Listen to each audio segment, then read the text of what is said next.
Fermée depuis 2006, la Bourse du Travail va rouvrir ses portes au public ce mercredi dès 11h45. À l'intérieur, une brasserie de 257 places. Son gérant souhaitait proposer ce concept à Troyes depuis 2011. La microbrasserie, où on fabrique, comme vous le voyez, notre bière. La bière arrive directement aux tireuses. Comme on peut dire, c'est un circuit court. La deuxième partie, c'est le côté brasserie, où là, on sert nos clients. Pareil, cuisine ouverte, tout est transparent. Un point de vente à emporter est également proposé.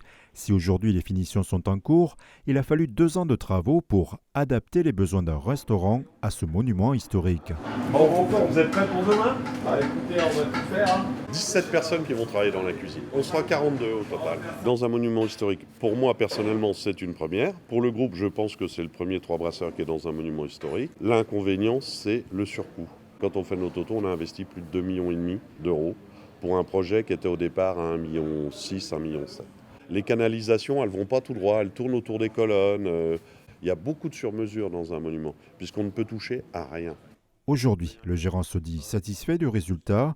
Des animations musicales sont prévues les jeudis et vendredis. Devant le bâtiment, la terrasse permettra de servir 200 couverts en plus des 1000 m² à l'intérieur. L'avantage d'avoir une grande surface comme ça nous a permis de créer des endroits différents. Gérant de 8 établissements en périphérie, Philippe Carillon prévoyait d'ouvrir l'enseigne à proximité du Leclerc de Saint-Parot-Tertre.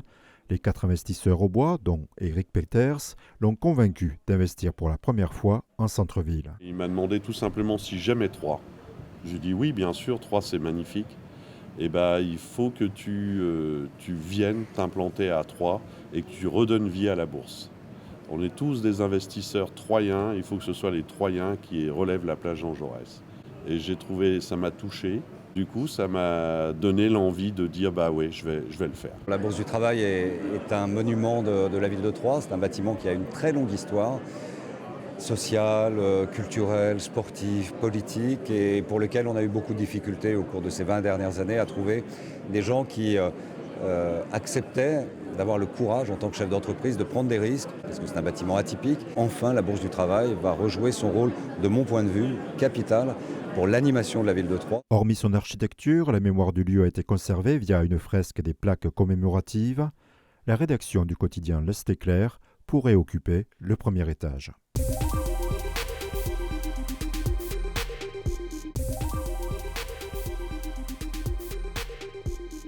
Et du coup, il est 1h du matin, on peut y aller. À l'assaut des rues Messines, ces 3 volontaires font la chasse aux éclairages illégaux à l'aide de leur téléphone portable. Non, là, ça, je crois que ça compte pas. C'est le matériel, c'est le frigo. Guirlandes, ampoules, lampes, rien ne leur échappe. On scrute les enseignes lumineuses, les éclairages intérieurs, les éclairages de vitrines et les appareils qui peuvent être éventuellement en fonction dans le commerce. S'il y a des écrans d'ordinateur encore allumés, des machines à café qui ne seraient pas en veille, etc. Après la rue Taison. Là, il n'y en a pas beaucoup sur la rue Taison, mais ils ont beaucoup éteint. En Fourni-rue et la rue des Jardins, c'est l'heure du bilan. Alors les commerçants sont-ils des bons élèves ? C'est vrai qu'on est a priori bien en dessous de ce qu'on a pu avoir il y a quelques années. Alors à l'époque, on n'avait pas forcément fait les mêmes rues, mais les grosses rues de Metz, on était à plus de 130 commerces qui étaient en infraction par rapport à la réglementation. Et là, sur on va dire à peu près 3 rues, on est juste à une vingtaine de commerces. Donc c'est un chiffre quand même beaucoup plus bas que ce qu'on a pu avoir et ce qu'on peut imaginer avoir à la fin de la maraude. Au-delà des mesures obligatoires et de l'aspect énergétique, l'extinction de ces éclairages sont bénéfiques pour la faune et la flore. La lumière artificielle est la deuxième cause d'extinction des insectes après les pesticides. L'avantage s'ils éteignent, c'est qu'il y aura une restauration de la biodiversité, notamment au niveau des insectes. Il sera une incidence sur tout l'écosystème. Par exemple, s'il y a plus d'insectes, il y aura plus d'oiseaux. Et donc c'est important de redonner à la ville une cohabitation apaisée avec toute la nature. Après l'observation, place à la prévention. Les commerçants qui ont laissé leurs vitrines et enseignes allumées seront sensibilisés à la pollution lumineuse dans les prochaines semaines. Du coup, je vais pouvoir faire la suivante.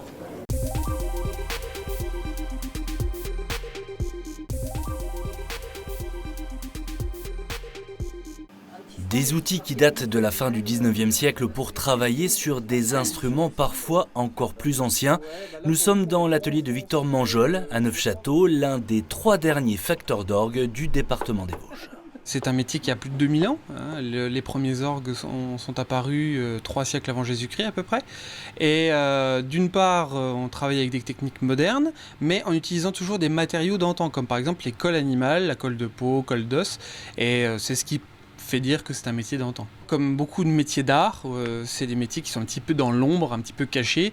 On peut admirer un orgue, mais on ne sait pas toujours qui est derrière pour le maintenir en état. Aujourd'hui, il y aurait en France moins d'une centaine d'entreprises spécialisées comme celle de Victor Manjol. Pour lui, d'ailleurs, le parcours a été presque évident. Inspiré par des grands-parents musiciens, il a commencé le piano à 6 ans et l'orgue à 9 ans. Plus tard, il a suivi une formation d'ébénisterie à Neufchâteau, avant de rejoindre un centre de formation en Alsace pour apprendre le métier de facteur d'orgue et de tuyautier en orgue. À 32 ans, il travaille à son compte avec un chiffre d'affaires d'environ 150 000 € cette année. Et il sera, fin octobre, ambassadeur du savoir-faire vosgien et l'un des 12 artisans du Grand Est sélectionnés pour participer au Salon international du patrimoine culturel au Carrousel du Louvre à Paris. Je pense que c'est pour déjà se faire connaître. Aujourd'hui, on a un savoir-faire sur des entreprises vosgiennes et s'ils peuvent faire du chiffre d'affaires en dehors des Vosges, je crois que c'est l'occasion. Les propriétaires d'harmonium, je pense que ce n'est pas la clientèle de tous les jours. Donc je pense que c'est une bonne occasion pour lui d'aller chercher un carnet de commandes. Et c'est important de valoriser votre métier aussi ? Ah, toujours très important, aussi bien pour les jeunes que pour les personnes un petit peu plus âgées qui ne connaissent pas finalement. Ambassadeur d'un métier méconnu, ambassadeur de l'artisanat vosgien, Victor Manjol sera donc à Paris du 27 au 30 octobre. Le thème du salon pour cette 27e édition, patrimoine et développement durable.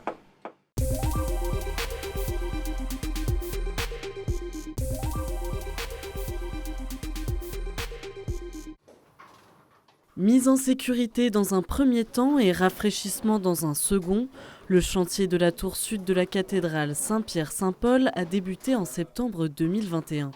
Aucun retard n'a été pris lors de ces travaux de rénovation. Ça reste une intervention sur un monument historique, donc on a forcément des surprises, des choses auxquelles on ne s'attend absolument pas, que ce soit sur le plan technique ou esthétique. C'est là la richesse de travailler sur ce genre de monument. On fait avec les aléas et on s'adapte et on trouve des solutions. L'échafaudage sera démonté le 9 décembre, une opération délicate pour laquelle il faudra rester vigilant. Donc tous les décors sculptés seront protégés avec des blocs de polystyrène et les échafaudeurs feront attention au moment du retrait et du démontage de l'échafaudage pour ne rien casser. Ces travaux ont été totalement financés par l'État dans le cadre du plan de relance, coût total 1 million d'euros. On a fait visiter ce chantier pédagogique avec plus de 1500 élèves de la ville de Troyes et du département pour qu'ils se rendent compte et qu'ils découvrent le patrimoine de l'Aube avec des entreprises qui travaillent sur ce chantier qui sont essentiellement locales, auboises. C'est aussi l'occasion pour nous de valoriser les métiers manuels de sculpteurs, de tailleurs de pierre qu'il nous faut valoriser et quoi de plus beau de le faire ici dans le cadre de la cathédrale de Troyes.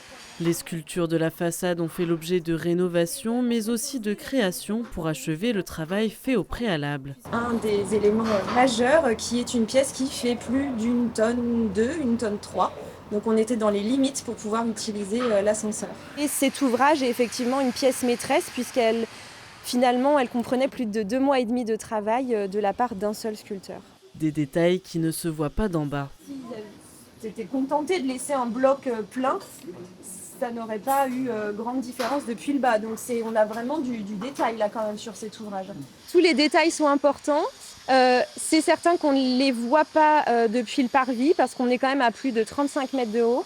Pour autant, il faut aussi penser aux générations futures qui interviendront sur ce chantier et qui, elles, à un moment ou à un autre, auront également un échafaudage à bâtir et qui auront également les yeux rivés et collés sur ces détails et qui se poseront sans doute les mêmes questions que nous. Dès le 24 octobre, l'échafaudage commencera à être démonté. Les travaux de la tour sud s'achèveront avec 3 mois d'avance.